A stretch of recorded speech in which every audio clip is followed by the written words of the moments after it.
The United Nations Security Council has held an emergency session condemning the killings of at least 108 people in Syria. The Syrian government and opposition fighters are blaming each other for the massacre, which has shocked the world and underlined the failure of the UN ceasefire.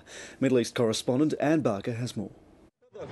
A tiny baby is one of the lucky survivors in Houla, although like hundreds more people, the child was injured in the worst massacre since the uprising began. This man lost a hand during the shelling. United Nations monitors have visited Houla, where they counted more than 100 bodies, 49 children and 34 women. The UN team were in the town as some of the bodies were taken to burial in another mass grave. The monitors have confirmed that artillery and tank shells were used to attack a residential neighbourhood. Local residents surrounded them to recount what happened.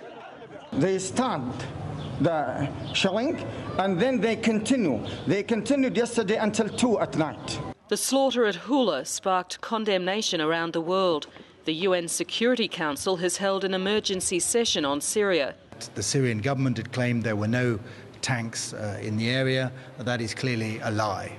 The fact is that it is an atrocity and it was perpetrated by the Syrian government. We've witnessed a brutal massacre. Artillery shells and tank shells implicate the regime and we're appalled. I can reveal to you that we've expressed our disapproval to the Chargé d'Affaires. We've asked him not to attend a gathering with other Arab ambassadors. Syria, though, has denied any responsibility, declaring it's launched its own investigation and instead blaming the killings on heavily armed men. I would like here to condemn also, on behalf of my government, the tsunami of lies that were said a few minutes ago by some members of the Council.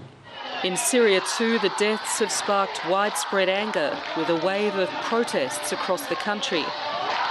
UN monitors say they'll continue their mission in Syria, and the Special Envoy Kofi Annan is expected to visit again within days. Anne Barker, ABC News.